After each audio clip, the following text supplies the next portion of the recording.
Atlanta, Georgia, on a June morning in 2015. The sunlight filtered through the stained glass windows of St. Anne's Church, casting brilliant streaks of light across the white marble floor. Aaliyah Marie Thompson, a 25-year-old African-American woman, stood before an antique mirror in the bridal preparation room, her hands trembling as she lightly brushed the ivory silk of her wedding dress. The dress, sewn by her grandmother more than 6 decades ago, clung to her body like a tender promise of forever. The delicate stitching, now faded to a soft cream, told the story of love and sacrifice from generations of women in her family. Aaliyah took a deep breath, inhaling the faint scent of white roses, the symbol of her love for Ethan, from the bouquet she held. Ethan James Carter, a 27-year-old white man, the only son of the wealthy Carter family, had once held her hand beneath the oak tree in Piedmont Park and whispered, "White roses, Aaliyah. They're like your smile, pure and captivating, and I can't take my eyes off them. When we marry, I want you surrounded by them." That promise, and his emerald green eyes, made her believe their love could overcome any obstacle. From the scrutinizing glances of strangers in the restaurant, to the gossip in the neighborhood about the girl from the south side of Atlanta daring to dream big. But today, in this church, in front of their family and friends, they would prove everyone wrong. The church's wooden pews were filled with white roses, each resulting from overtime hours at Sweet Rise Bakery, nights spent mopping office floors until her knees ached. Aaliyah had saved every penny to make this dream a reality. Her mother, Ruth, sat in the front row, wearing a simple yet carefully preserved navy blue dress from 15 years ago. Her hands, calloused from years of sewing, clutched a tissue, her eyes betraying a mix of pride and anxiety. Aaliyah's younger sister, Janelle, 19, who was studying to be a nurse, paced the bridal room like a lion in a cage, her sharp eyes full of protective instinct. "You look like a princess, Aaliyah," Janelle said, but her voice was tinged with anxiety. "Ethan, he'll be here on time." Aaliyah smiled, trying to shake off the creeping unease. "He always keeps his word, Janelle. 2 nights ago, he told me I was his whole world." She gazed into the mirror, seeing a strong woman, the daughter of a seamstress who had worked herself to exhaustion to raise 2 daughters, the granddaughter of a woman who had picked cotton beneath the scorching sun to build a better future. She deserved this love, despite the venomous whispers outside. Who does she think she is, daring to climb high with the Carters? Or that love won't last, not in Atlanta, but time waits for no one. The church clock struck 2, its chimes echoing like an omen. 2:00 p.m. became 2:15, then 2:30. Mrs. Harris, the pianist, began the Ave Maria for the 3rd time, her steady voice quivering. The crowd in the church started to murmur, the words like daggers to Aaliyah's heart. "Poor girl. Anyone could see this coming. I told you Ethan Carter was playing around. She should know her place." Aaliyah gripped the bouquet tightly, her chin raised high, reminding herself that she was Aaliyah Marie Thompson, strong, resilient, and deserving. But when Father Thomas appeared at the bridal room door, his eyes full of pity, she felt her knees threaten to give way. "My dear," he said gently, "maybe we should—" "No," Aaliyah interrupted, her voice sharp like a scream. "Ethan will come. He promised me." Silence enveloped the room, only broken when the altar boy, Jamal, entered, holding a white envelope. "Miss Aaliyah," he whispered, his face pale. "A man in a black Mercedes gave me this. He said it had to be delivered directly to you." Aaliyah's hands trembled as she took the envelope, the scent of Ethan's cologne, sandalwood and cedar, drifting up, evoking their first kisses. She tore open the envelope, recognizing his elegant handwriting, once used to pen romantic letters about their future children playing in the sunlit garden. But these words were different. My dearest Aaliyah Marie, the light of my soul, please forgive what I am about to do. I am not strong enough to be the man you deserve, not brave enough to protect you from the barriers that our love has created. You are too beautiful, pure, and good for someone like me. Forget me. Find someone worthy, someone who can love you without pulling you into darkness. You will always be the greatest love of my life, but I am not worthy of you. Forever yours in secret, Ethan. The letter fell to the floor, the words blurring in Aaliyah's tears. Ruth rushed to her, holding her daughter as the sobs tore through the room like the sound of a breaking heart. Get everyone out of here, Ruth commanded, her voice the authority of a mother protecting her child. This is no game. As the church gradually emptied, leaving only wilted white roses and shattered dreams behind, Aaliyah felt a part of her heart turn to stone. She carefully removed the wedding dress, as if it were a sacred relic, and stepped out of the church in a simple cotton dress, clutching her grandmother's gown like a shroud. The Atlanta sun shone brightly outside, but her world had gone dark. She didn't know that morning sickness would reveal a beautiful yet brutal truth 2 weeks later. She was carrying Ethan's twin children, twins who would inherit his green eyes and her unyielding spirit. At that moment, all Aaliyah knew was that love had ruthlessly betrayed her. Once symbols of hope, the white roses now mocked her with their withered beauty. She swore to herself, never again would she let her heart become the playground of anyone's cowardice. As she walked out of St. Anne's, Aaliyah Marie Thompson left behind not just a failed wedding, but the girl who had believed in forever to become a woman who would find strength in her scars. Atlanta, Georgia, a June morning in 2025. The alarm clock blared at 4 o'clock a.m., cutting through the restless sleep of Aaliyah Marie Thompson. She sprang up from the sofa bed in the small apartment above Evelyn's flower shop, her back aching from the worn-out springs that had endured through the years. The apartment was cramped and smaller than many living rooms, but it was the home she had built for her twin sons, Isaiah and Jeremiah, who were now 10 years old. The scent of roses from the shop downstairs mingled with the smell of stale bread, creating a bitter reminder of dreams that had withered like forgotten petals. Aaliyah, now 35, tiptoed to the corner of the room where 2 single beds painted in ocean blue sat beneath an east-facing window. Isaiah and Jeremiah slept peacefully, their innocent faces warming her heart. Born 3 minutes before, Isaiah had inherited Ethan's emerald green eyes, like gemstones in the sunlight, and an artistic soul, turning cardboard scraps into vibrant paintings. With his fierce protective spirit, Jeremiah carried Aaliyah's determination and a gentle smile that reminded her of the father he'd never met. "Good morning, my princes," she whispered, kissing their foreheads before beginning her daily survival dance. Aaliyah's schedule was unforgiving. 4:30 a.m. at Sweet Rise Bakery, kneading dough until her hands bled. 10 a.m. at Evelyn's flower shop, arranging flowers for other people's happy occasions.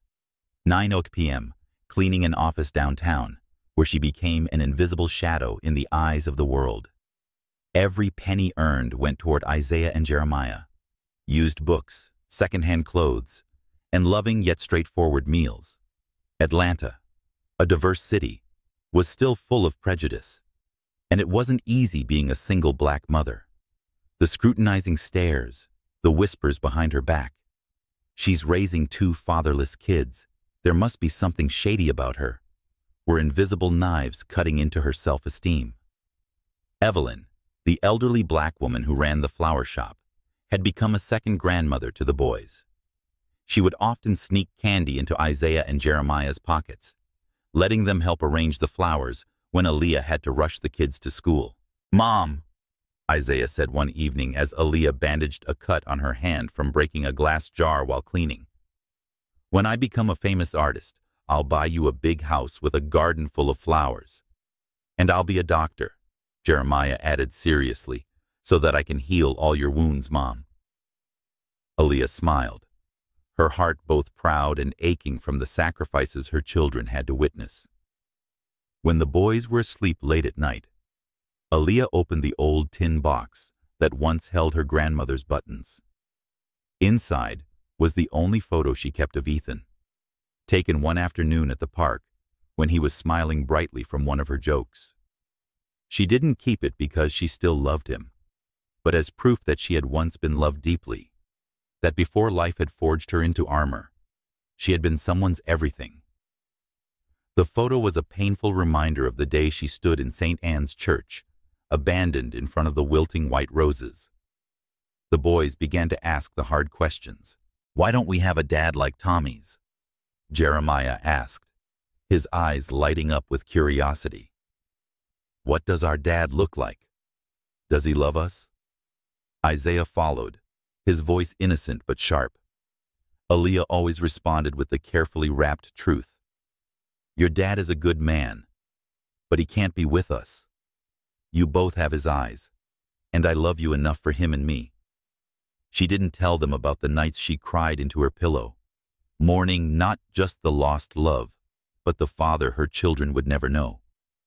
She didn't say that sometimes she saw Ethan's face flash across their faces, the tilt of Isaiah's head when he drew, Jeremiah's laughter exactly like his. The most challenging moments came at school events, when Isaiah and Jeremiah quietly watched their friends with both a mother and father.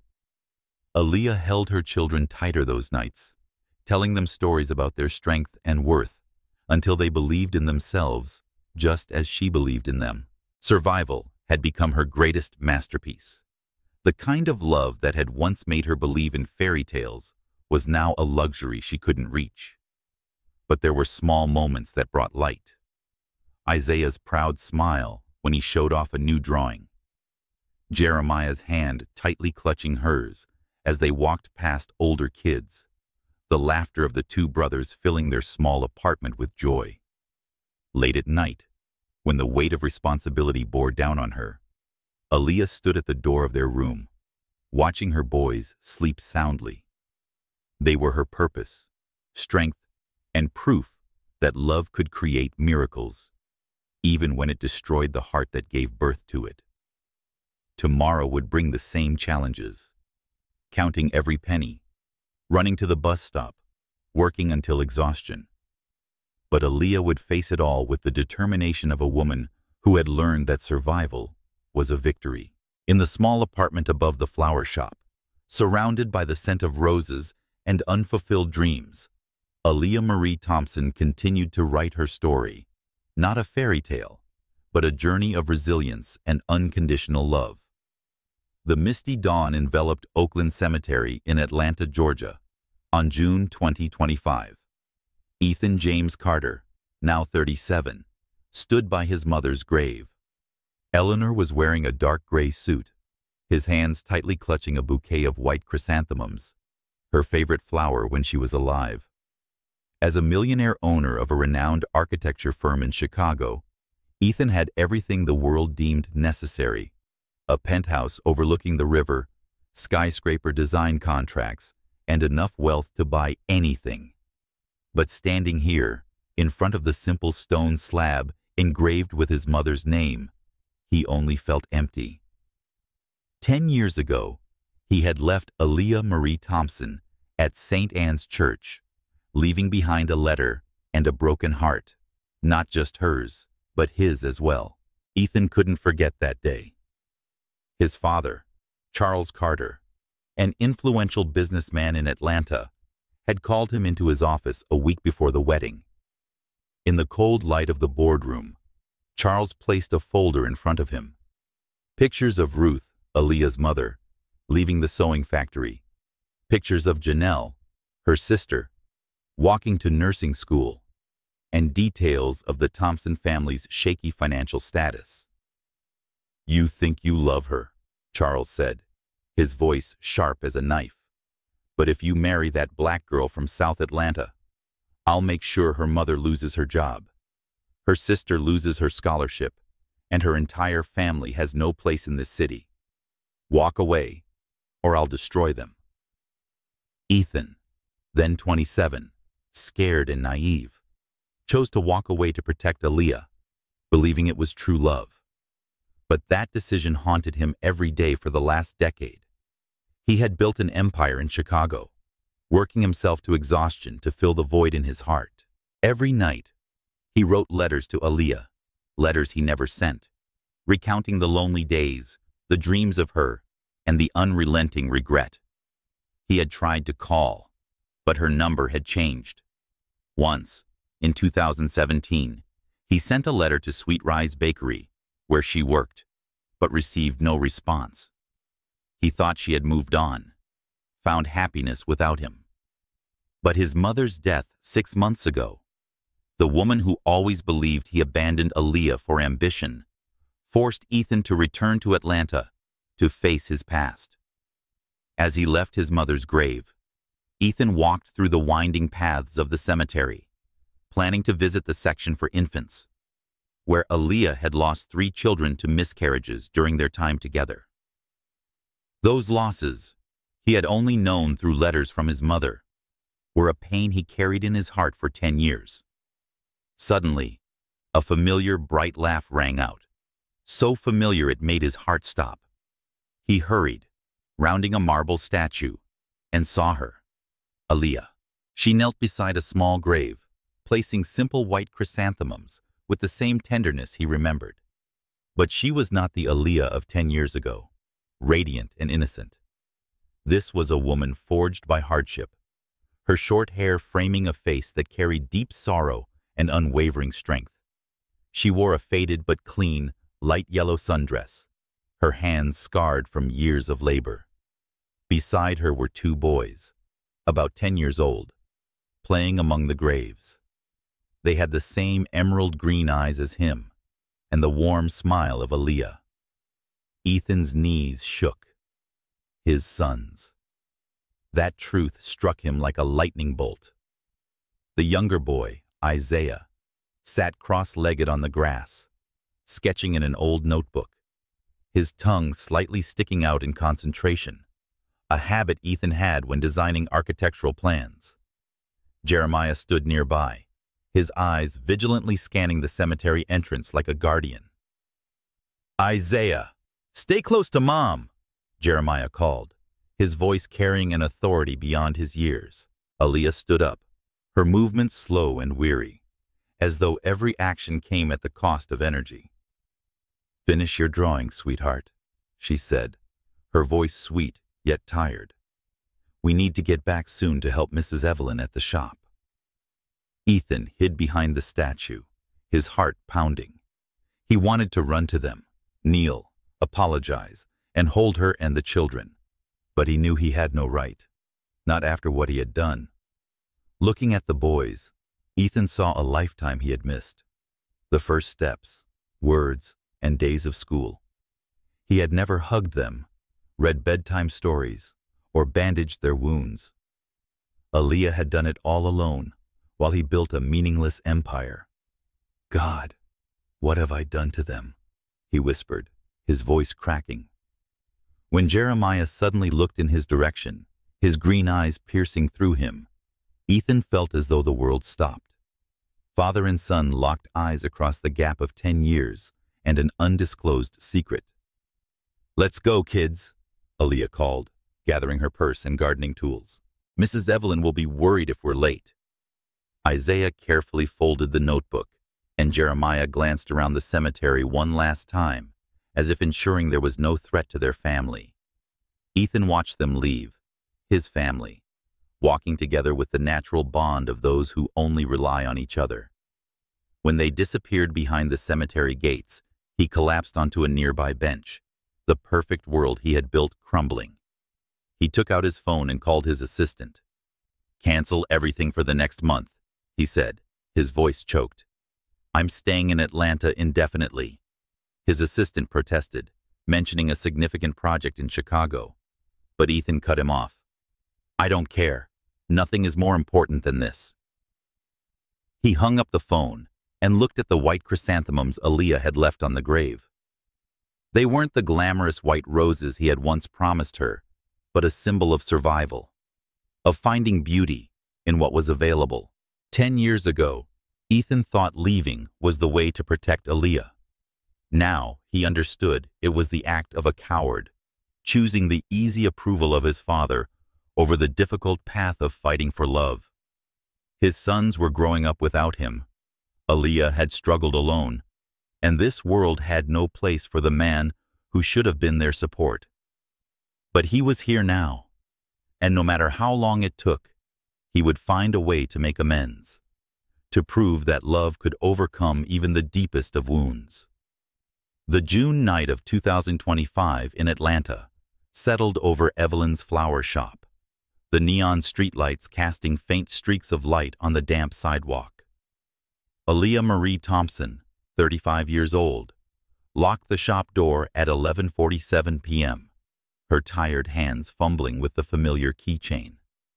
Isaiah and Jeremiah, her 10-year-old twin sons, were peacefully sleeping in the small apartment above, Jeremiah still keeping the habit of draping his arm over his brother, like a little protector. Aaliyah had just finished the funeral wreaths for the morning service at St. Augustine's Church, an overtime job Mrs. Evelyn allowed her to take to earn some extra money. Her hands were full of new scratches from rose thorns, the dried blood forming fragile map on her dark skin, the marks of 10 years spent fighting to raise her children. She pulled her thin sweater tighter around her shoulders, counting the spare change in her pocket to calculate the bus fare and the extra hours she'd need for the art supplies Isaiah dreamed of. The scent of jasmine from Mrs. Harris's garden next door and the floral fragrance from the shop reminded me of the days when she had dreamed of another life, a life with Ethan James Carter. Suddenly, a figure stepped out of the darkness, causing her heart to race. Ethan, now 37, stood there like a ghost from the past, his green eyes gleaming under the streetlight. He wore a black, expensive wool coat, but it couldn't hide the sorrow on his face. The new wrinkles at the corners of his eyes, the streaks of silver in his hair from sleepless nights.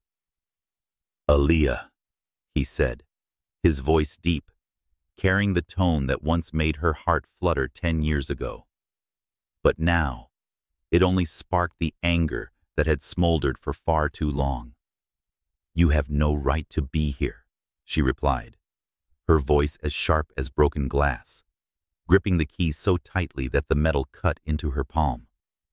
"Get in your fancy car and return to the perfect life you've built on the ruins of mine."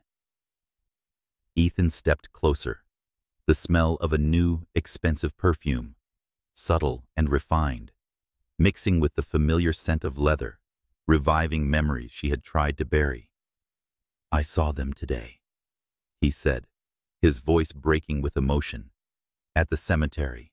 Isaiah and Jeremiah. They're my sons, aren't they?" The mention of their names made Aaliyah's blood boil. She turned to face him, her eyes blazing with fury. "Don't you dare say their names. They are mine. I carried them, gave birth to them, raised them, and bled for them. You are nothing to them." But even as she screamed, she saw the pain in Ethan's eyes, a deep sorrow that made her heart unexpectedly ache. "Why didn't you tell me?" he asked, his voice almost whispering. "Tell you what?" she interrupted, bitterly laughing. "Marry me out of duty? Pretend to love me because I was pregnant? I may have been naive, Ethan Carter, but I was never pathetic." Ethan shook his head, stepping closer despite her outstretched hand trying to stop him. "That's not it. I never stopped loving you, not for a day or moment."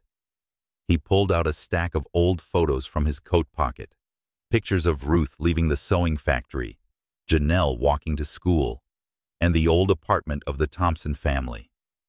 "My father had people spy on your family. He threatened to have your mother lose her job, your sister loses her scholarship, and make your life a living hell. I thought leaving was the only way to protect you." Aaliyah stared at the photos, her mind spinning. The pieces of 10 years of misunderstandings began to fit together. "So you chose to destroy me instead of facing him?" she asked, her voice calm but more ruthless than any scream.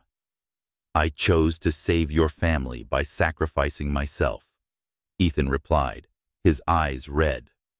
"I was 27, scared and stupid. I thought you'd find someone better, someone who wouldn't drag you into the racial and class divisions of Atlanta." Aaliyah looked at him, seeing a man haunted by the past, not the coward she had once cursed. "You were wrong," she said, her voice trembling. "You were wrong about everything." Silence fell, only broken by cars passing on the road.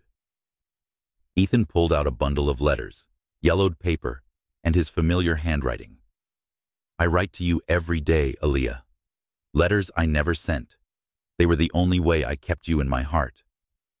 Aaliyah touched them, her fingers trembling.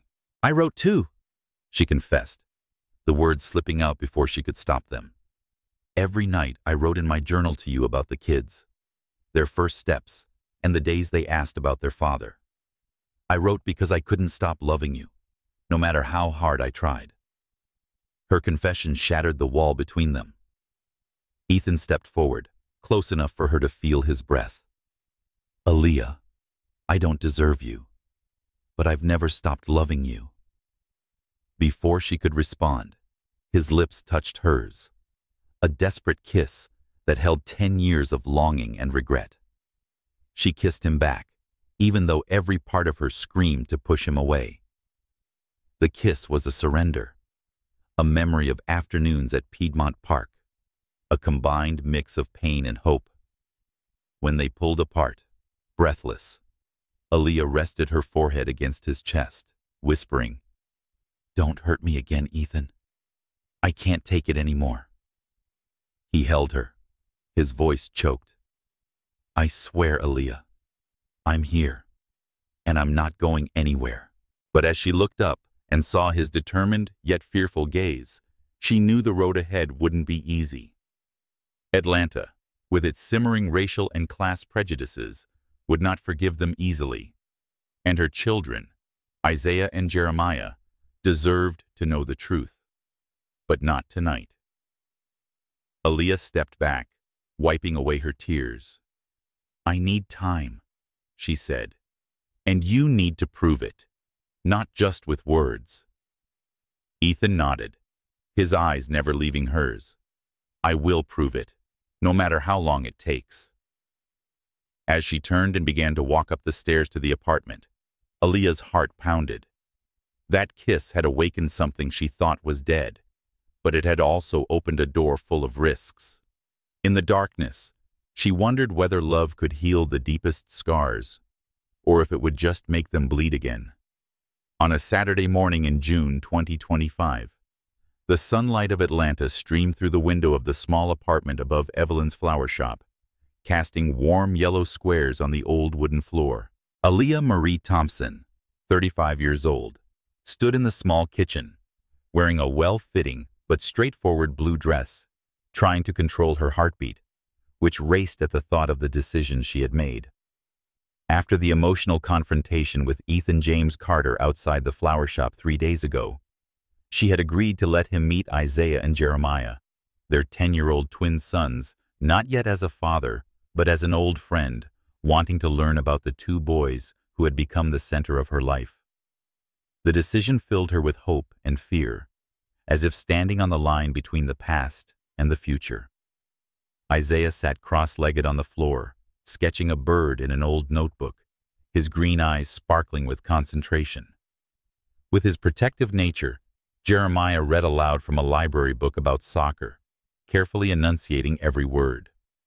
"Mom," Isaiah looked up. "Did Mrs. Evelyn make croissants today?" Aaliyah smiled, stroking her son's hair. "No, sweetheart, but we have a guest today.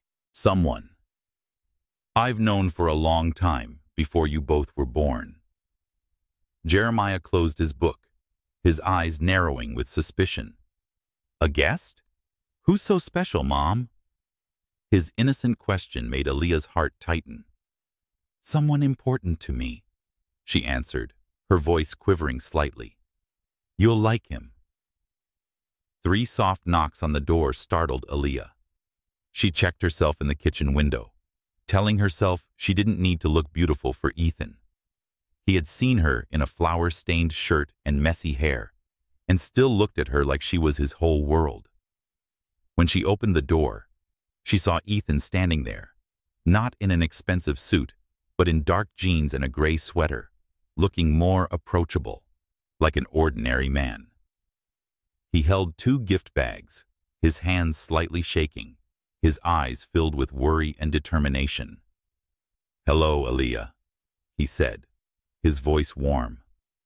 Hello, she replied, stepping aside to let him in. Isaiah and Jeremiah looked up from the floor, curiously eyeing the stranger.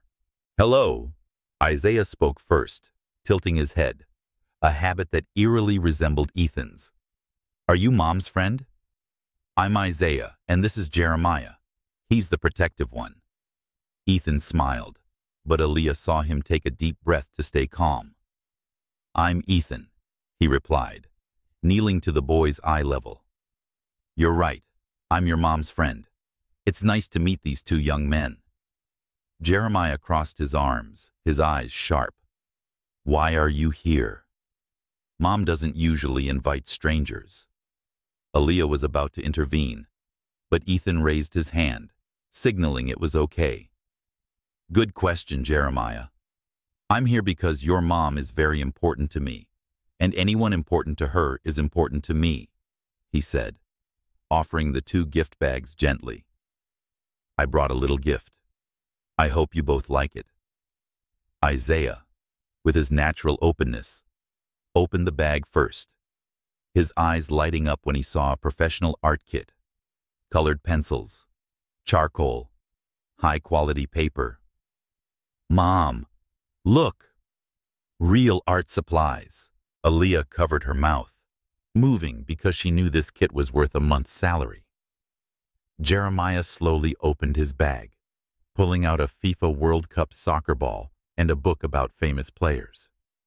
This is an absolute soccer ball, he whispered, clutching it tightly. I saw you reading about soccer at the cemetery, Ethan explained. Try an absolute ball. Jeremiah nodded, but still looked cautious. How did you know what we liked? He asked, his voice full of suspicion. Ethan glanced at Aaliyah, exchanging a meaningful look. I guessed, he said. I just wanted to see both of you smile. You have green eyes like us, Isaiah observed innocently but sharply, causing Aaliyah to freeze. Ethan took a breath, trying to keep his voice steady. Yes, it's pretty rare. Your mom said you inherited them from someone special. Aaliyah turned away, pretending to rearrange cups on the shelf to hide the tension. She wasn't ready to tell the truth, not when Jeremiah still looked at Ethan as a potential threat. An hour later, they walked to Piedmont Park, where sunlight filtered through the ancient oak trees. Ethan pointed out different types of trees to Isaiah, encouraging him to sketch them, while Jeremiah kicked the new soccer ball, a rare smile breaking across his face. Look, Mom, Jeremiah shouted, performing a skillful flip with the ball. Ethan clapped his hands, sincerely praising him. You've got real talent, Jeremiah. Have you ever thought about joining the school team? Jeremiah hesitated. I'd love to, but the gear is costly. Aaliyah looked away, her heart heavy.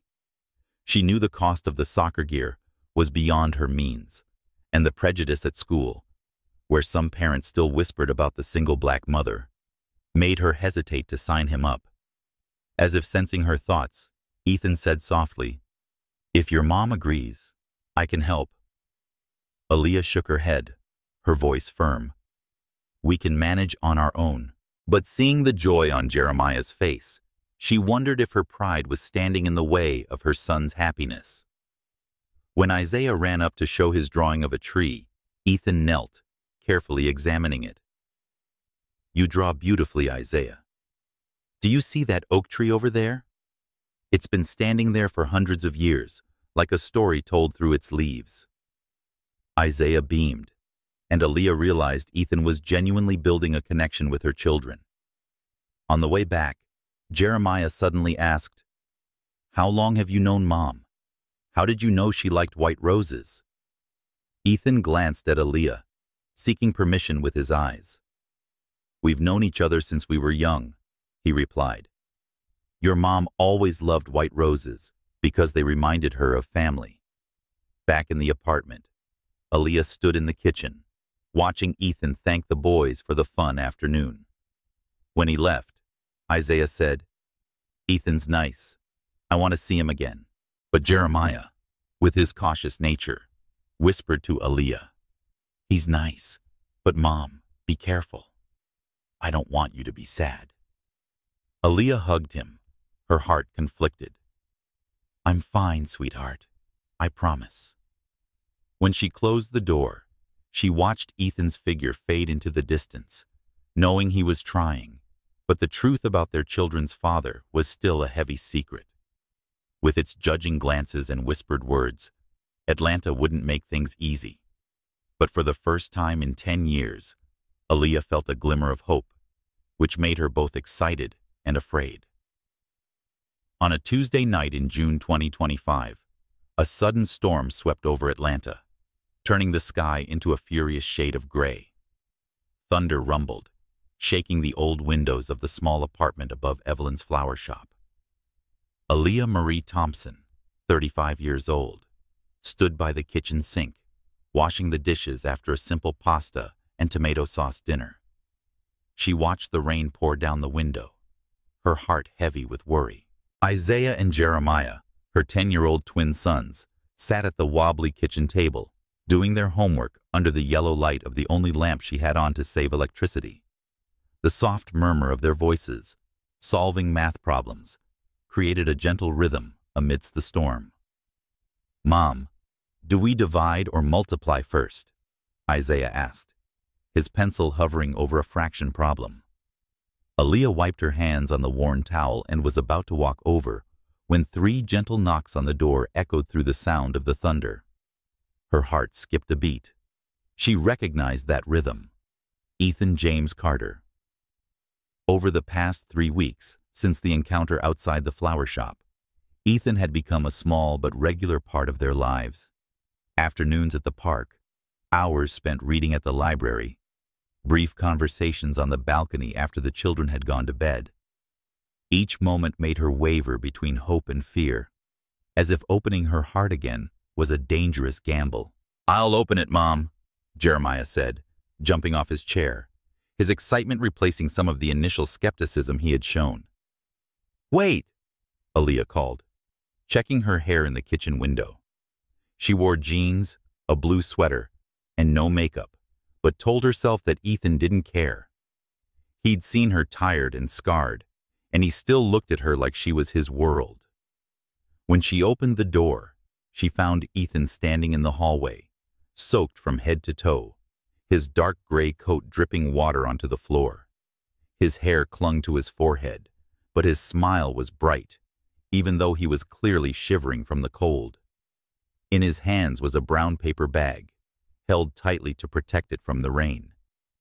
"You're soaking wet," Aaliyah said, stepping aside to let him in, trying to hold back the urge to wipe the water from his face. "Why didn't you wait until the storm passed?" Ethan shook his head, his voice warm. "I promised Isaiah I'd bring him more drawing paper tonight. I couldn't break my promise." His simple words moved Aaliyah. 10 years ago, he had broken the most significant promise of all. Now, he kept the smallest promises to her children. "Uncle Ethan!" Isaiah cheered, putting down his pencil and running over. Jeremiah smiled, but immediately became practical. "Mom, get a towel for him, or he will catch a cold." Aaliyah nodded, grabbing a clean towel from the bathroom and an old set of clothes her brother had left behind, a hoodie and sweatpants that were slightly too short for Ethan. While she was busy, Ethan hung up his wet coat and examined Isaiah's drawing on the fridge. "This is amazing, Isaiah. he said, pointing to a portrait of Jeremiah kicking a soccer ball. You captured the motion well. Isaiah beamed, proud to be noticed. Aaliyah handed over the towel and clothes, her fingers briefly touching his, sending a familiar spark through her. As Ethan went to change, Aaliyah made tea, trying to calm herself amidst the strange intimacy of having him in their small space. Isaiah whispered to Jeremiah, "What else did he bring?" Jeremiah shrugged. "Probably something nice. He always knows what we need." The comment made Aaliyah's throat tighten. Ethan had learned how to understand her children. Drawing paper for Isaiah, a new soccer ball when Jeremiah's old one deflated, and advice when they talked about school. When Ethan returned, the hoodie was tight around his shoulders, the pants short on his ankles, but he looked at ease like he belonged there. "Ready to open the gifts?" Ethan asked, sitting on the sofa and handing the brown paper bag to Isaiah.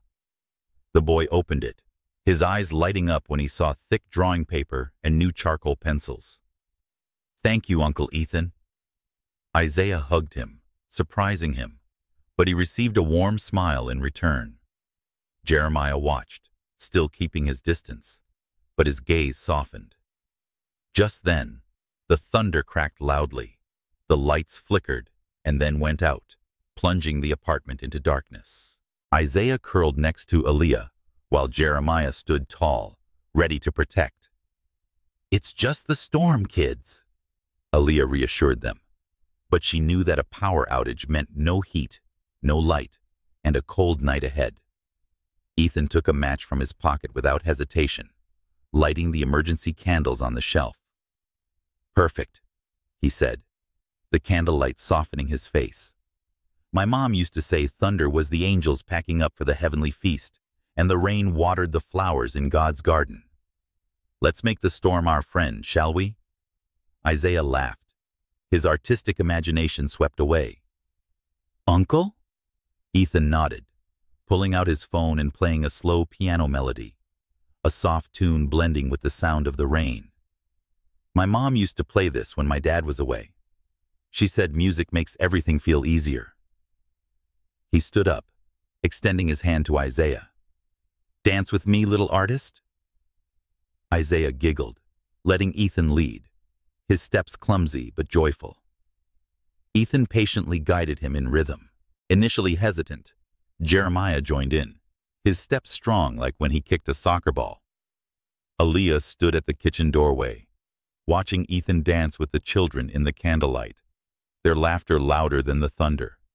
The scene was so perfect it hurt, making her ache for a real family and fear that it could vanish. "Mom, dance with us," Isaiah called, pulling at her hand. "No, I don't," she protested, but Ethan moved toward her, his eyes gentle. "Everyone can dance, Aaliyah. Just let the music lead the way." He took her hand, pulling her into the circle of candlelight. She let him lead, her body naturally following the rhythm, as if recalling dance nights from her youth. Isaiah and Jeremiah clapped their hands, then tiredly sat on the sofa, watching their mom and Ethan. The music slowed, and Ethan pulled her closer, whispering, "You're still as beautiful as the first day, Aaliyah." She shook her head but couldn't look away. "Don't say that. It makes me remember what I've tried to forget." "Remembering isn't bad," he replied, gently touching her waist. "We were happy once." She didn't answer, but when the music ended, she rested against him, and they kissed, a deep kiss filled with 10 years of separation. When they broke apart, Aaliyah saw that the children had fallen asleep on the sofa, Jeremiah holding Isaiah. "Stay," she whispered, the words escaping before she could think. Ethan looked at her, eyes full of hope. "Are you sure?" She nodded, her voice like a prayer. "Stay, Ethan." Ethan carried Isaiah and Jeremiah to their beds, tucking them in with the tenderness of a father. When he came back, Aaliyah was putting away the candles. "The storm's passing," she said, hearing the rain lighten. Ethan replied that some storms leave behind something beautiful, pulling her into his arms.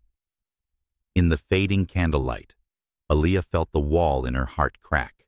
She wasn't ready to forgive completely, but tonight, she wanted to believe that love could survive the storms, even if Atlanta, with its prejudices, were waiting to test them. On Wednesday morning, June 2025, the sunlight of Atlanta streamed through the window of the small apartment above Evelyn's flower shop, illuminating the scratches on the old wooden floor. Aaliyah Marie Thompson, 35 years old, woke up on the sofa, her mind spinning with memories of the night before, the storm, the dance under candlelight, the kiss with Ethan James Carter, and his invitation to stay. She had slept in his arms while Isaiah and Jeremiah slept on the floor, sharing a blanket. Someone, probably Ethan, had covered them with a blanket during the night.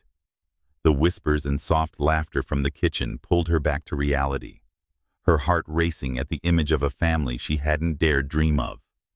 "Mom's awake," Isaiah cheered as Aaliyah appeared at the kitchen door. With his bright green eyes, the boy sat next to Jeremiah at the table, eating pancakes.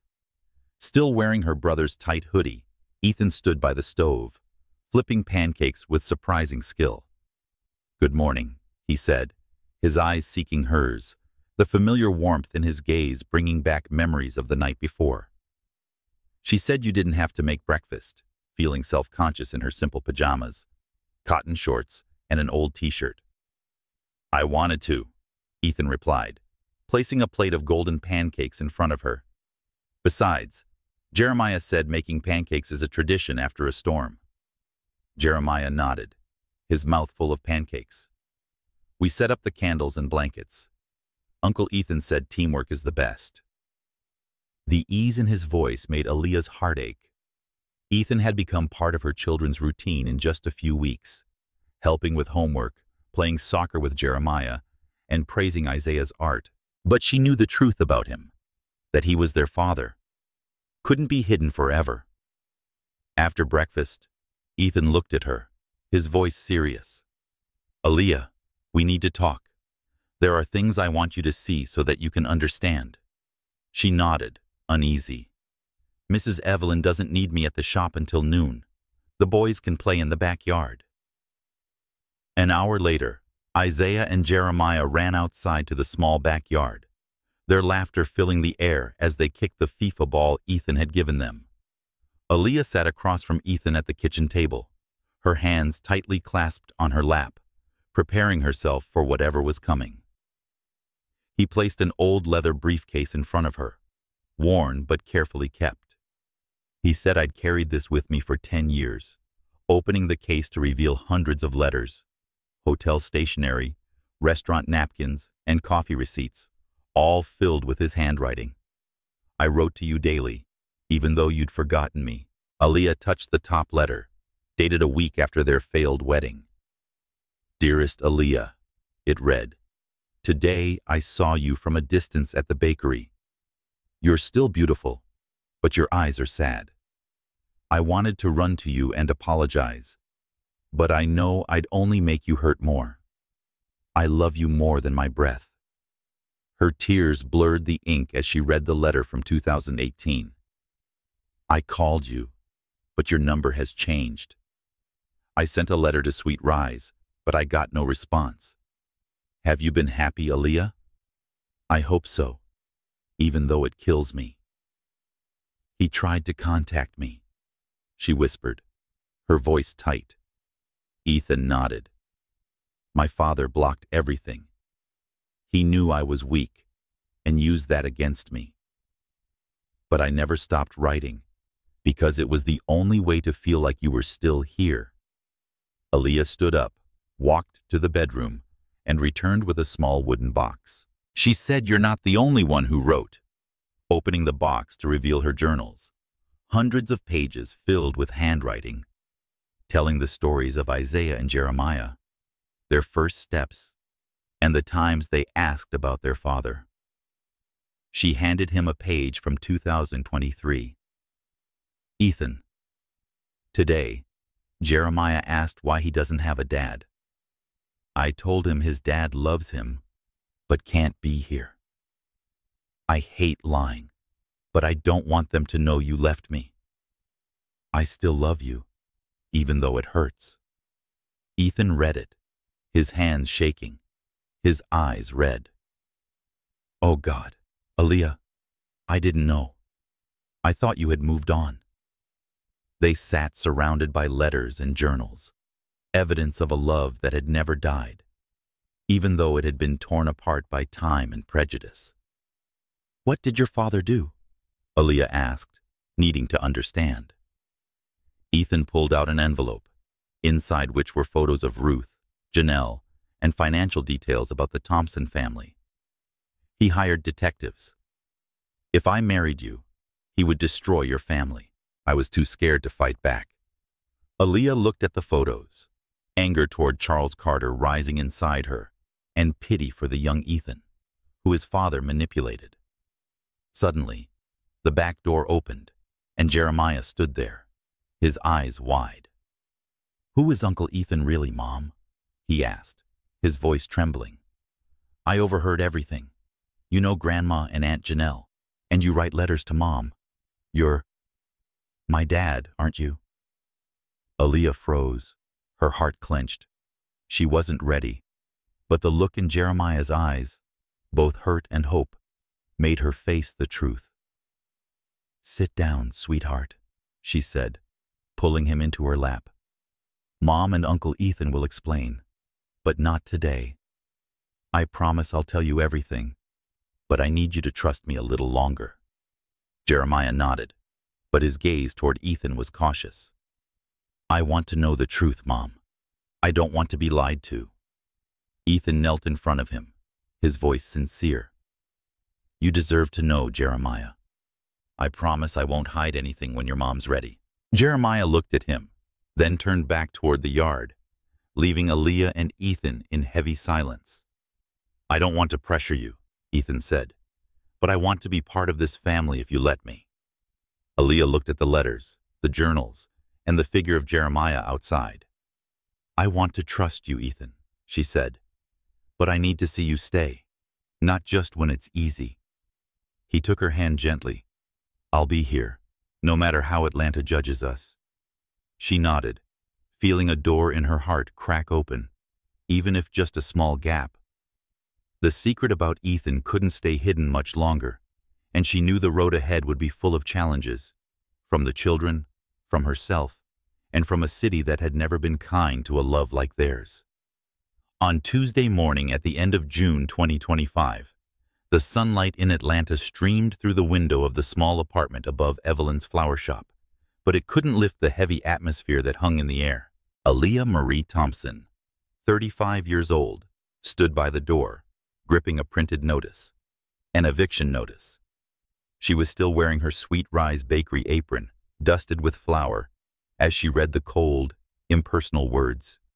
She owed 3 months' rent and had to vacate the premises within 30 days. Her heart tightened, not because she feared for herself, but because Isaiah and Jeremiah, her 10-year-old twin sons, were eating breakfast at the kitchen table, unaware that their world was about to collapse. Mom, what's that? Jeremiah asked, his sharp green eyes noticing the tense expression on her face. It's just a letter for adults, Aaliyah replied, calm but forced, stuffing the paper into her pocket. But it wasn't just any letter. 3 months ago, she had lost her job cleaning offices downtown when the company restructured. A polite way of saying the management didn't want the black single mother connected to the Carter family tainting the building's reputation. Sweet Rise Bakery had called during her lunch break at the flower shop. Aaliyah, I'm sorry, Mrs. Carter, the bakery owner, no relation to Ethan, said, her voice apologetic. Some regular customers have complained. They don't feel comfortable buying pastries from... You know that word about you and Ethan Carter has spread around town. I can't lose customers. Aaliyah had worked at Sweet Rise for 10 years, kneading dough at 4:30 a.m., crafting perfect artisan loaves, only to be fired because of malicious whispers. Atlanta, though a diverse city, still harbored judging eyes for a black woman daring to love a wealthy white man. The gossip began when Ethan returned, at the grocery store, at church, and on social media. She's using him for money. Those kids probably aren't his. She doesn't know her place. Each word was a knife, not just into her reputation, but into the self-esteem that had kept her standing strong for the past decade. Despite pressure from some wealthy clients, Mrs. Evelyn, the flower shop owner, had refused to fire Aaliyah. She'd said they would come here if they wanted flowers, her voice filled with pride. Love is love, and you're family to me. But Mrs. Evelyn's loyalty wasn't enough to pay the rent, school fees, or medical bills from when Jeremiah had a throat infection. As Aaliyah walked home from the flower shop, carrying unsold flowers, she saw Ethan standing on the building's stoop, wearing a dark gray suit, his face full of worry, like when they were young. "We need to talk," he said, standing up as she approached. "The kids are doing homework upstairs," Aaliyah replied, her voice cautious. "It's almost dinner time." Ethan took a deep breath. "I know about the eviction notice. The landlord called me this afternoon. He asked if I would take responsibility for your debt." Aaliyah felt the blood rush to her face, the shame eating at her heart like acid. Even Mr. Johnson, the landlord who had known her for 5 years and had never accepted late rent until recently, had gone behind her back to speak to Ethan, the man he thought of as her savior. "What did you say?" she asked, her voice trembling with anger. Ethan looked her in the eye. "I told him I would pay off the debt and cover the rent. I've already transferred 6 months' worth." Aaliyah stepped forward, her eyes burning with fury. "You don't have the right to do that without asking me," she shouted, loud enough for a neighbor to glance over. "I'm their mother. I've raised them alone for 10 years. I don't need you throwing money at us like we're a charity." Ethan raised his hand, his voice rising too. "Aaliyah, you're about to lose your home. My kids are about to have nowhere to live. I have every right to protect my family. We're not your family," she shot back, the words cutting like a knife, and immediately she regretted it when she saw the pain in Ethan's eyes. "We used to be a family 10 years ago. Now, we're just the consequences of your choice." They stood on the sidewalk, two people who had once deeply loved each other, but were now separated by a decade of hurt. The rain started to fall, forcing them to run into the building lobby, both drenched and breathing heavily. Aaliyah confessed that "I lost my job at the bakery," the weight of the words slipping out like a burden. "They fired me because customers didn't want to buy pastries from someone connected to them. The cleaning company let me go because I was a nuisance." Ethan's face went pale. "This is my fault. The whispers, the judgment, because I came back." Aaliyah shook her head, her voice bitter. "No, because Atlanta doesn't forgive someone like me, a black woman daring to cross the lines of race and class. You just made everything worse." The truth hung heavily between them. Being with Ethan meant facing constant scrutiny, not just for her, but for Isaiah and Jeremiah. But without him, she faced poverty and the pain of an unfulfilled love. Ethan said, "Let me help," his voice soft but firm. "Not because of money, but because I love you and the kids." Aaliyah shook her head, but her voice weakened. "I want to raise my kids on my own." "They're our kids," he corrected. "And there's nothing wrong with accepting help from someone who loves you." She remained silent, the rain howling outside, demanding an answer. "I'm scared," she admitted, her voice small. "I'm afraid that if I accept help, I'll lose the strength I've built. I'm so scared that the kids will pay for my pride." If I didn't accept it, I gently took her hand. "I'm scared too.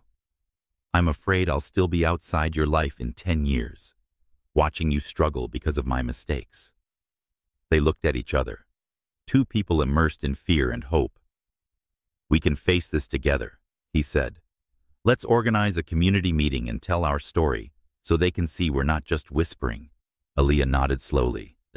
"Okay, but we'll do it for the kids, not to prove anything."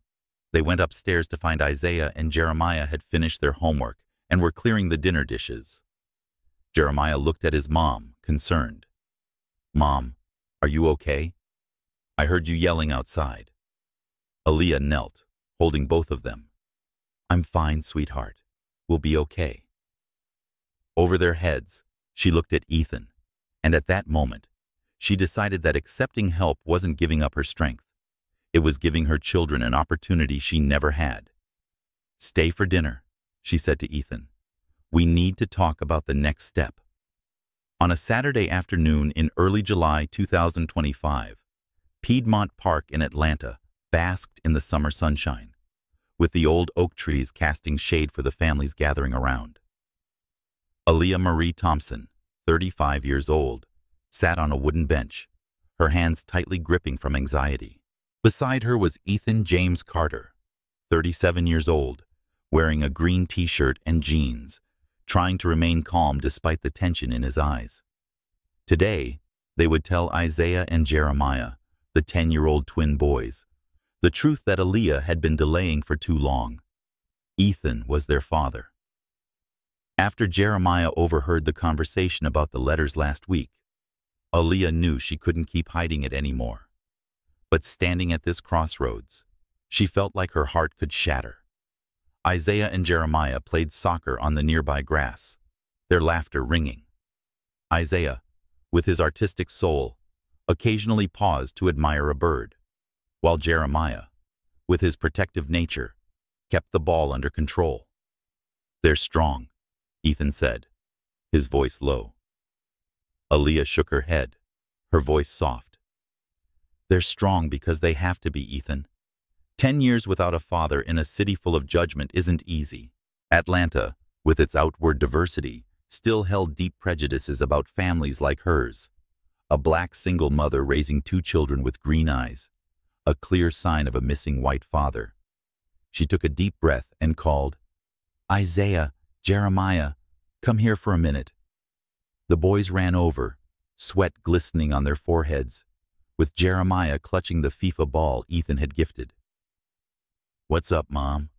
Isaiah asked, sitting down on the grass, his eyes curious.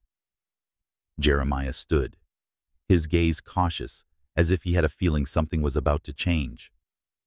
Aaliyah squeezed Ethan's hand, drawing strength from his gentle grasp.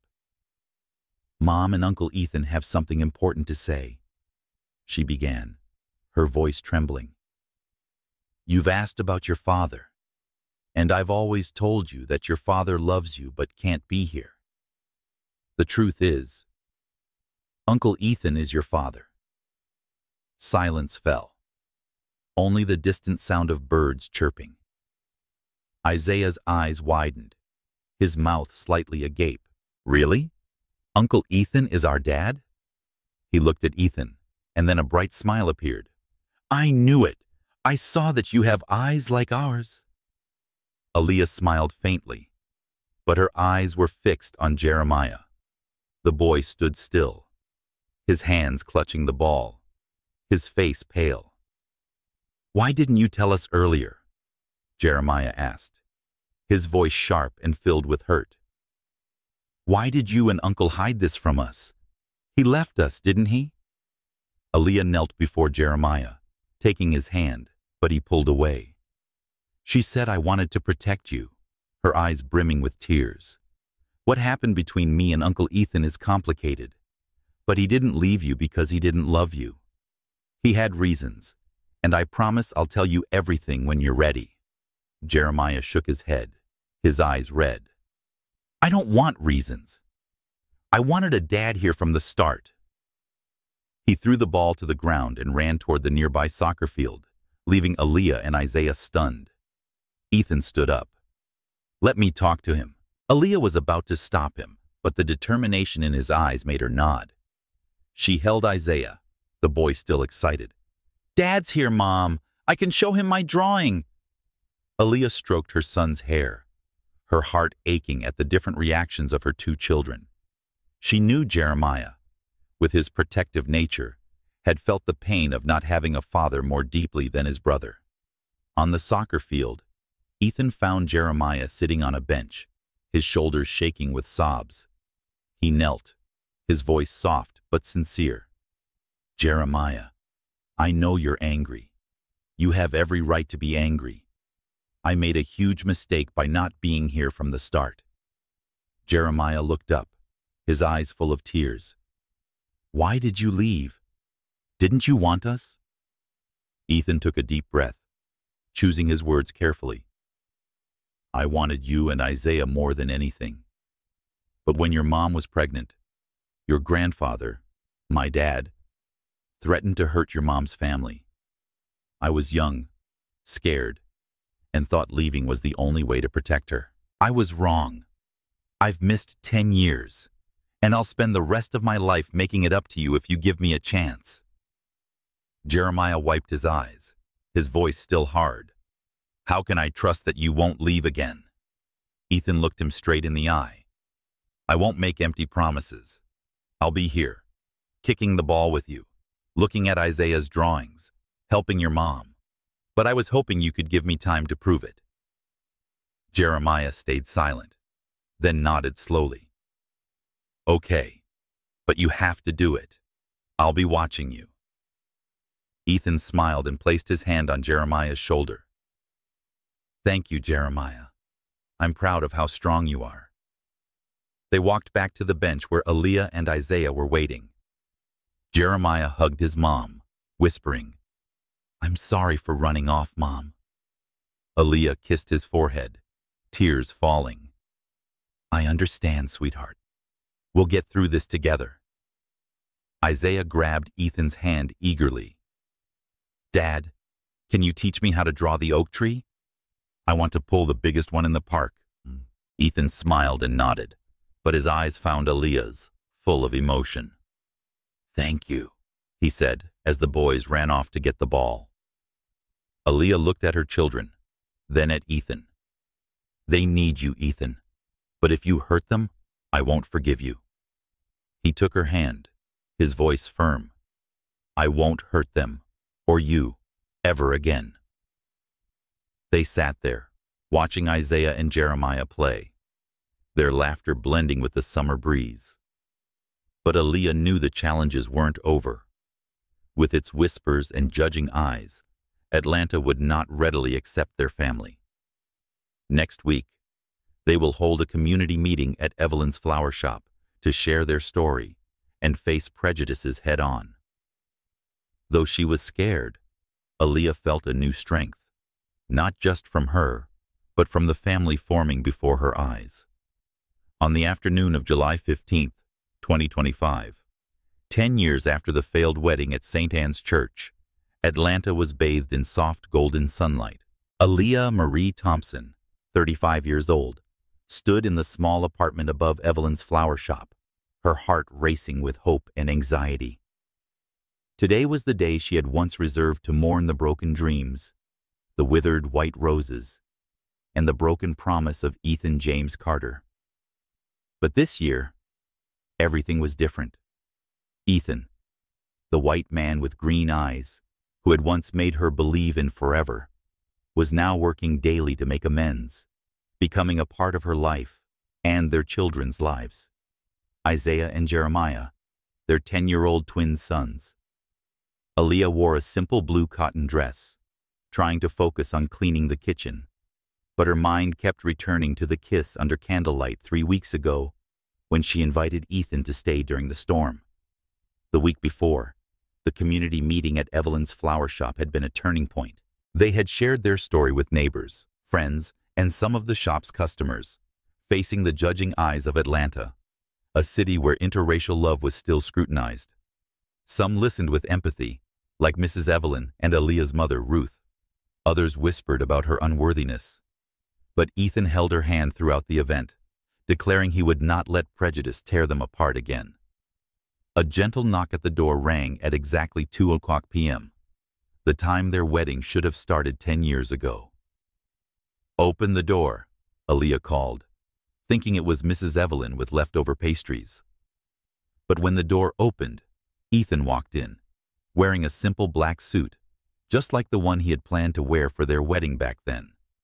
He held a bouquet of white roses, not the expensive ones from the high-end flower shop, but simple flowers from the local market, fragrant with hope.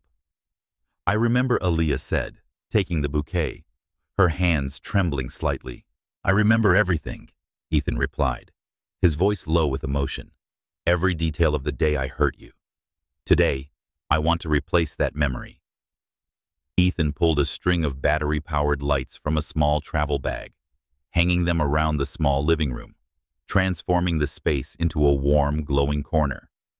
He placed a Bluetooth speaker and played a gentle piano melody, the same song they had chosen for their wedding 10 years ago. Candles were lit, their golden light glowing on the old wooden walls. Aaliyah's eyes widened. "Ethan, what are you doing?" she asked.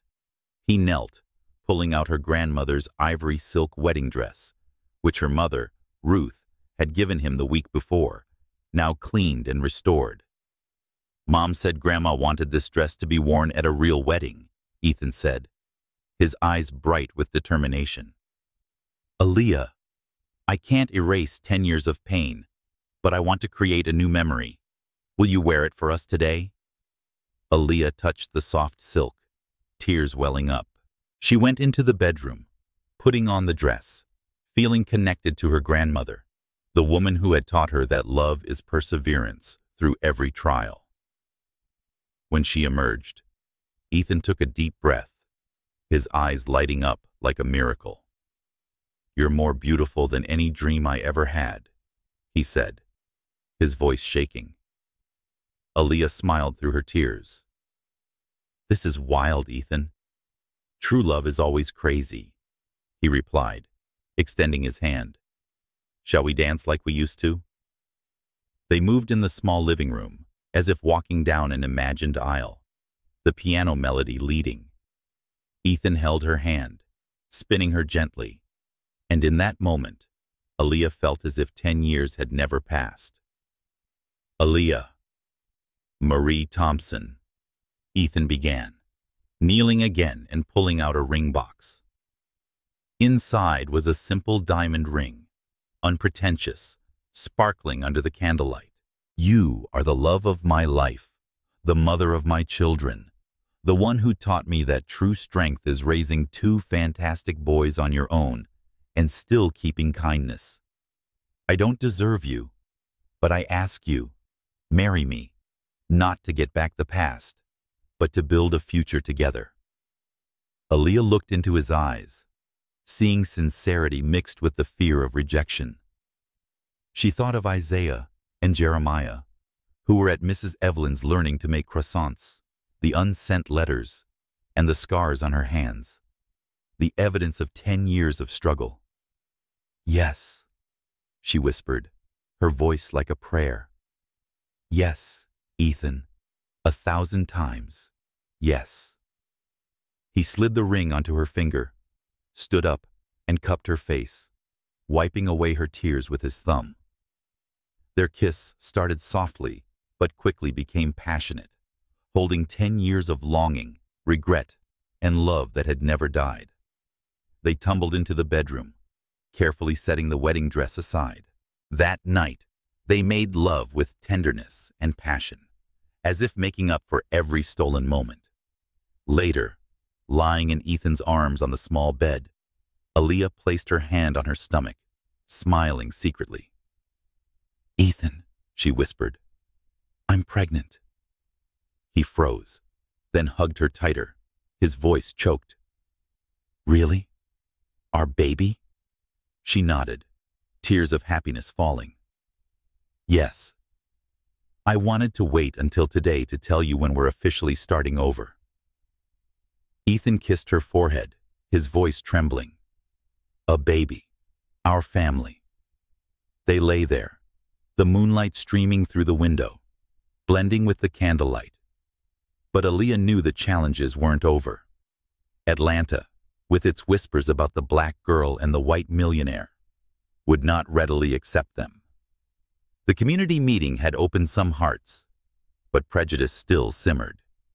And Isaiah and Jeremiah still needed time to trust fully, though they had accepted Ethan as their father. But at this moment, in the candlelit apartment, Aaliyah felt a future that could be real, a future where love conquers all barriers.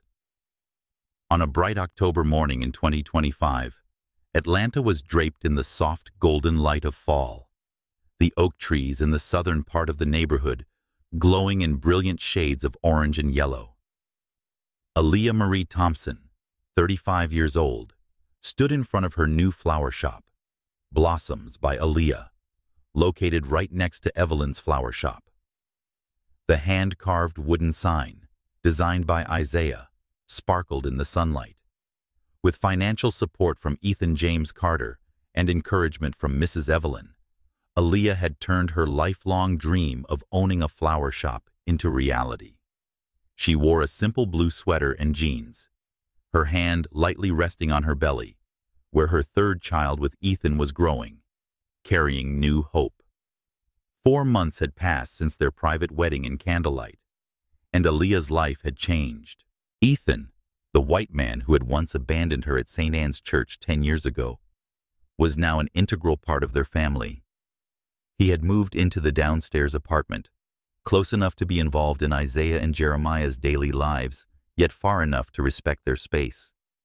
He helped Isaiah with his art homework, coached Jeremiah's soccer team, and spent Sunday evenings baking bread with the family. But this journey was not without its challenges. Atlanta, with its underlying racial and class prejudices, still whispered behind their backs. She wants his money. Those kids can't possibly be his. Every word was a trial, but Aaliyah had learned to hold her head high, just as her grandmother had taught her. The new flower shop was Aaliyah's way of redefining herself. No longer just a single mother working 3 jobs to survive. She was now a business owner, creating bouquets that told stories of love and perseverance. 3 months ago, the community meeting at Evelyn's flower shop had opened some hearts. Mrs. Harris, who had once complained at Sweet Rise Bakery, was now a regular customer, ordering flowers for the church. But there were still the judgmental stares, the customers who avoided the shop because of the drama with Ethan Carter. Aaliyah wasn't naive. She knew that changing people's minds would take time, especially in a city where racial lines still existed, even if no one openly acknowledged them.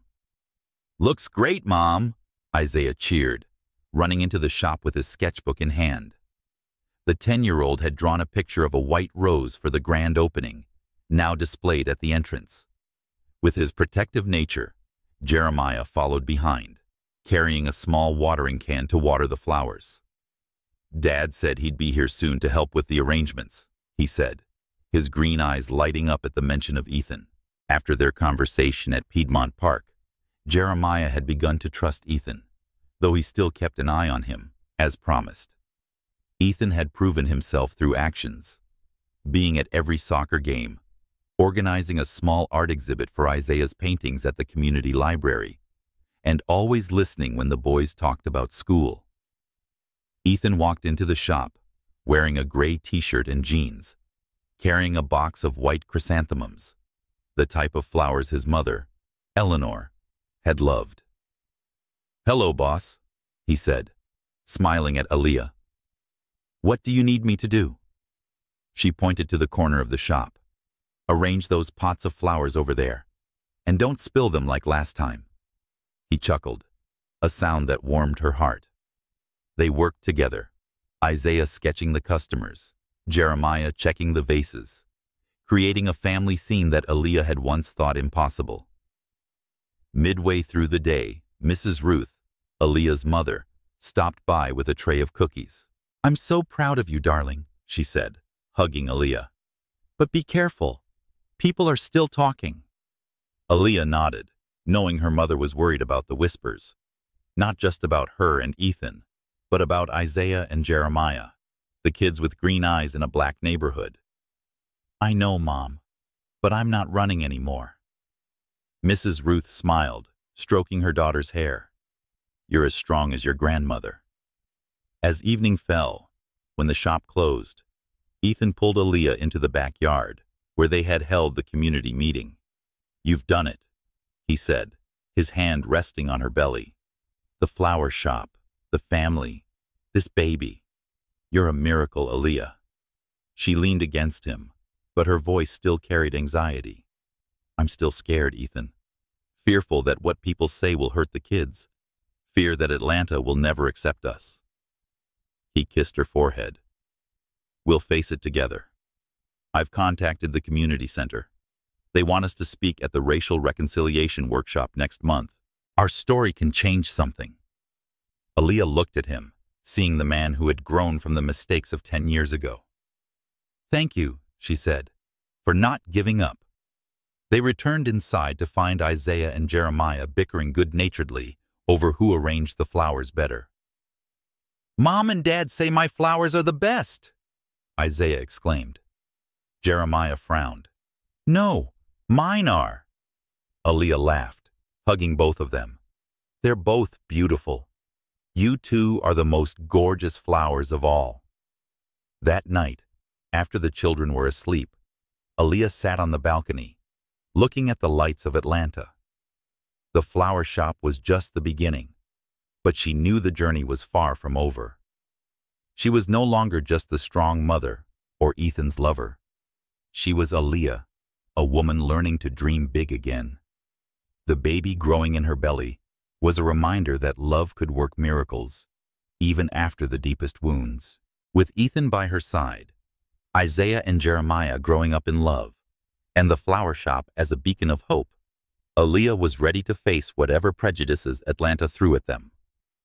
On a bright April morning in 2026, Atlanta was bathed in the gentle light of spring, the cherry blossoms falling softly on the streets surrounding Blossoms by Aaliyah. Aaliyah Marie Thompson, 36 years old, stood backstage in her new shop, wearing a custom ivory silk wedding dress designed to honor her journey. Not her grandmother's dress, but a new beginning. She gently stroked her belly, where her third child with Ethan James Carter was growing, symbolizing hope and rebirth. Today, she and Ethan would officially become husband and wife in front of family, friends, and a community that was slowly changing. The flower shop, Aaliyah's lifelong dream, was decorated with white roses, simple, sincere, just like their love. Mrs. Evelyn, the black woman who had become like a second grandmother to Isaiah and Jeremiah, carefully placed flowers in Aaliyah's hair, her warm voice filling the room. "You are the light, Aaliyah. Today, all of Atlanta will see that." Her mother, Ruth, placed a pearl necklace on Aaliyah, one passed down through 4 generations of women in the Thompson family, her eyes gleaming with pride. "You did it, my daughter," she said. Janelle, Aaliyah's sister, now a nurse, adjusted the hem of the dress, smiling. "Watch out. Ethan's going to faint when he sees you." 6 months had passed since their private candlelit wedding, and Aaliyah and Ethan had faced Atlanta's prejudices together. Last month's racial reconciliation workshop at the community center, where they shared their love story torn apart by racial and class pressures, touched many hearts. Mrs. Harris, who had once complained at Sweet Rise Bakery, now ordered flowers weekly for the church, apologizing for her judgment. But there were still whispers. "She doesn't deserve the Carter name," reminding Aaliyah that the journey to change perceptions was far from over. She wasn't naive. She knew interracial love in Atlanta was still scrutinized, but the flower shop and her family proved she could stand tall. In the shop's backyard, Ethan stood under white roses and ivy trellis, wearing a dark gray suit, his green eyes glowing with concern and love. He adjusted his tie, his hands slightly trembling, just like the day he proposed to Aaliyah. The guest list was small but intimate. Mrs. Evelyn and her husband, Mrs. Harris, Father Thomas from St. Anne's, a few friends who had supported Aaliyah through the tough years, and Ethan's business partners, who had truly become friends. Charles Carter, Ethan's father, was not invited. Ethan had severed ties with him after realizing the toxicity that had stolen 10 years of happiness. Isaiah and Jeremiah, now 11, stood ready to escort their mother down the aisle. With his artistic soul, Isaiah held a small bouquet, his smile radiant. "Mom, you're as beautiful as in the paintings." With his protective nature, Jeremiah added that Mom is the prettiest bride and will ensure everything is perfect. Aaliyah knelt, hugging both of them. "You two are the most ideal thing in my life." Since learning Ethan was their father, the boys gradually opened their hearts. Jeremiah, once skeptical, now called him Dad with new trust, though he still kept an eye on him, as promised. Isaiah often showed Ethan his artwork, calling him his hero artist. The music began, a string quartet playing the piano melody from their private wedding. Isaiah and Jeremiah each took one of Aaliyah's hands, leading her down the aisle, covered in white rose petals. The guests stood, Mrs. Evelyn wiping away tears, Mrs. Ruth smiling proudly. But Aaliyah only saw Ethan. He stood under the arch, his eyes glowing like he was witnessing a miracle, his hand resting over his heart, his lips mouthing, "I love you." As they reached the arch, Isaiah and Jeremiah handed Aaliyah to Ethan. "Thank you both," Ethan said, kneeling to meet their eyes, "for caring for Mom until I returned." Jeremiah nodded seriously. "Thank you for coming back, Dad," he said. Isaiah hugged Ethan. "Thank you for being our dad." The wedding was simple but profound. Father Thomas spoke about love overcoming challenges, families blooming in their own time, and second chances. Their vows were sincere, acknowledging the painful past and promising a future. "Aaliyah," Ethan said, his voice steady. 10 years ago, I let fear steal our happiness. Today, I promise to spend my life protecting this love with you and the kids." Aaliyah responded, her eyes welling with tears. "Ethan, you gave me Isaiah and Jeremiah, even when you couldn't be here. Today, I believe in a love that has survived every separation." When Father Thomas declared them husband and wife, Ethan kissed Aaliyah gently, full of promise. Isaiah and Jeremiah cheered, Mrs. Evelyn clapped, and the nearby church bells rang as if all of Atlanta was congratulating them. The reception was held in the flower shop, among the flowers and twinkling lights. Aaliyah pulled Ethan aside, whispering, "I have something to tell you." She placed his hand on her belly. "The baby is healthy.